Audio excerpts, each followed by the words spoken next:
अच्छे से पढ़ लेता है और उसने बहुत अच्छी तरह से फ्रेंच भाषा सीख ली है, वह अब फ्रेंच भाषा में भी पढ़ लेता है, इसे क्या कहते हैं? यानी जो शाम एक बच्चा है वो अपनी मातृभाषा है, उसकी मदर टंग है, जो घर से उसने सीखी है, बोली जाने वाली भाषा जिसको अर्जित कर लेते हैं हम। तो मातृभाषा क्या? संथाली मातृभाषा है उसकी, जिसको बहुत अच्छे से पढ़ लेता है, बोल भी लेता ही होगा ऑफकोर्स, मातृभाषा है तो।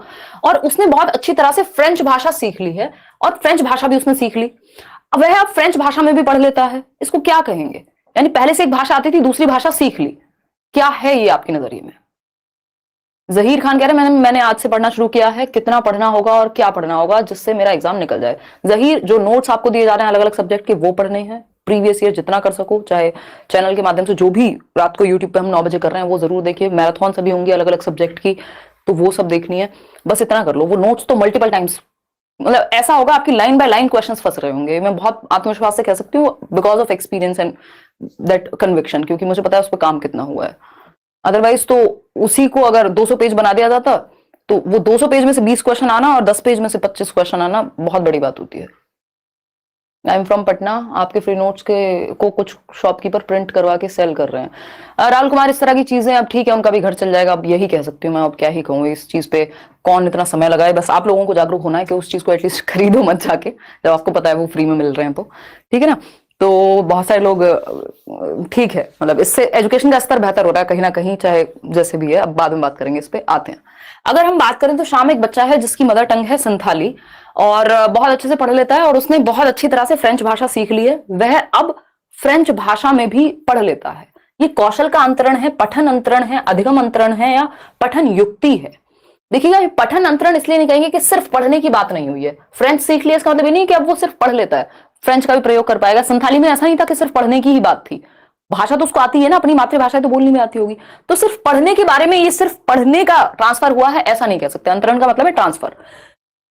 पठन युक्ति, कोई युक्ति तो ऐसी लगाई नहीं है कि सिर्फ पढ़ने के लिए कोई युक्ति यूज की हो, ठीक है ना। कौशल का अंतरण, ये बात सही लग रही है, या अधिगम का अंतरण? अधिगम फिर बड़ी प्रक्रिया हो जाएगी, यहाँ पे एक स्किल की बात हो रही है, लैंग्वेज का प्रयोग किया जा रहा है, जो पहले से उसको एक लैंग्वेज या एक स्किल आती थी उसका प्रयोग दूसरी जगह पे किया जा रहा है, तो ये कौशल का अंतरण है, ना कि अधिगम का अंतरण।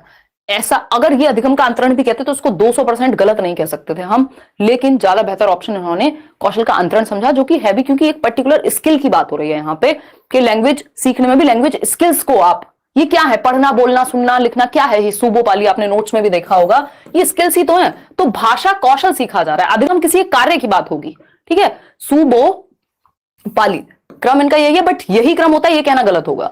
सूबो पली यानी सुनना बोलना पढ़ना लिखना, ये क्या है, कौशल हैं आपकी भाषा के, स्किल्स हैं लैंग्वेज की, तो मुख्य कौशल है भाषा के 4, तो कौशल का अंतरण है ए ऑप्शन इसमें, ना कि सी ऑप्शन, ठीक है जी बात। आगे बढ़ेंगे, क्वेश्चन नंबर 2 देखिएगा और जवाब दीजिएगा, आसान सा क्वेश्चन है, देखिए फटाफट से जवाब दीजिए। गुलफसा कह रही है मैम सोशल साइंस में हेल्प कीजिए। इस बार नहीं गुलफसा, अगली बार कर देंगे पक्का। अभी आप बैचेस वगैरह में हैं या प्रीवियस ईयर की सहायता ले लीजिए, कोशिश रहेगी कि अगली बार किया जाए, एटलीस्ट पेडागोजी वाला सेक्शन या जितना भी किया जा सकता है। देखिएगा, अगर हम बात करते हैं किस चीज की, क्वेश्चन नंबर 2 की, तो 43% लोग सी कह रहे हैं। देखते हैं, भाषा में सहजता से क्या तात्पर्य है? सहजता मतलब नेचुरल होना, स्वाभाविक होना। ए ऑप्शन है वाचन में मनुष्यों की स्वैच्छिक प्रकृति, यानी बोलने में नेचुरली जो उनका नेचर है मनुष्यों का, सिर्फ बोलने में, यानी भाषा में सहजता से मतलब सिर्फ बोलने में दक्षता से है, वाचन में दक्षता से है ना? नहीं, ऐसा तो नहीं है। भाषा बोलना शुरू करने के समय बच्चों द्वारा महसूस की गई समस्याएं, तो ये कठिनाई को भी सहजता नहीं कहेंगे। सहजता तो नेचुरल होना है, ओपन होना है किसी चीज को लेकर, कठिनाई महसूस करना सहजता नहीं हो सकता। सी ऑप्शन है भाषा बोलने की मनुष्यों की स्वाभाविक क्षमता, यस, नेचुरल एबिलिटी, बिल्कुल सही बात है कि आप भाषा को सहज रूप से, नेचुरली, जैसे आप अपनी मातृभाषा को ग्रहण कर लेते हैं, उसका प्रयोग करते हैं, वो जो आपके अंदर की स्वाभाविक क्षमता है भाषा को सीखने की, उसको सहजता कह रहे हैं, उसको नेचुरल होना कह रहे हैं हम यहाँ पे। भाषा बोलने से पहले मनुष्यों का सोच विचार करना नहीं। सहजता मतलब है जो नेचुरली आए, जैसे आप अपने दोस्तों में बहुत सहज होते हैं, कुछ भी बोल देते हैं, कोई टेंशन नहीं होती, ज्यादा सोचते नहीं है, स्वाभाविक रूप से जैसे आप नेचुरली हैं वैसे होते हैं। आप कहीं इंटरव्यू देने जाएंगे तो शायद उतने सहज ना हो जितने आप अपने दोस्तों के साथ होते हैं, होना भी नहीं चाहिए, वहां माहौल अलग है। हो सकता है कई लोग अपने पिताजी और माताजी के सामने, क्योंकि अगर वो अथॉरिटेटिव पेरेंट्स हैं तो वहां सहज ना हो, टीचर के सामने उतने सहज ना हो। तो सहज मतलब जैसे आप नेचुरली हैं, नेचुरली कोई चीज है स्वाभाविक रूप से। सहजता से तात्पर्य है भाषा बोलने की मनुष्यों की स्वाभाविक क्षमता। C option is the right answer. 69% लोग सही दे रहे हैं उत्तर। क्वेश्चन नंबर 3 देखिएगा एक बार। क्वेश्चन नंबर 3 देखिएगा। कक्षा 6 की अध्यापिका यानी क्लास 6 की टीचर हैं, अपनी कक्षा के विद्यार्थियों को 5-5 के समूहों में बांटती हैं। यानी जो बच्चे हैं, मान लीजिए कितने बच्चे हैं, 25 बच्चे हैं क्लासरूम में, और 5-5 के समूह में 5 का ग्रुप बना दिए। टोटल 5 ग्रुप्स बन गए, 5-5 स्टूडेंट्स ईच, हर एक ग्रुप में 5 बच्चे हैं। और 3 महीने तक साथ साथ काम करने के लिए कार्य देती हैं। यानी 3 महीने मतलब 3 मंथ्स, ठीक, साथ काम कर रहे हैं 5-5 के ग्रुप में बच्चे। इस कार्य में उन्हें भिन्न भिन्न विषयों पर बहुत से लोगों के विचार, आंकड़ों का संग्रह करना होता है। अब ये जो एक्टिविटी उन्होंने दी है ग्रुप की, ये क्या है, इसमें लोगों के विचार अलग अलग, आंकड़े, जो भी डेटा उनको इकट्ठा करना है उसका संग्रह करना है एक जगह पे। ग्रुप में 5-5 का ग्रुप है, क्लियर है बात। बाद में एक रिपोर्ट लिखकर उसे कक्षा में प्रस्तुत करना है। इस गतिविधि को क्या कहेंगे?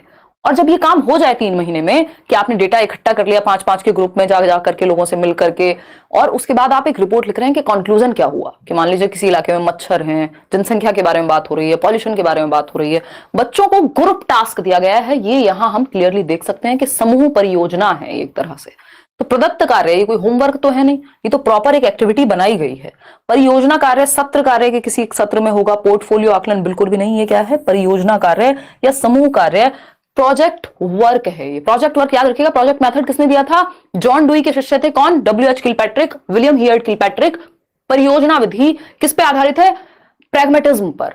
प्रैग्मेटिज्म क्या है? प्रयोजनवाद, प्रैक्टिकल सिनेरियो में सीखना। ग्रुप वर्क, परियोजना विधि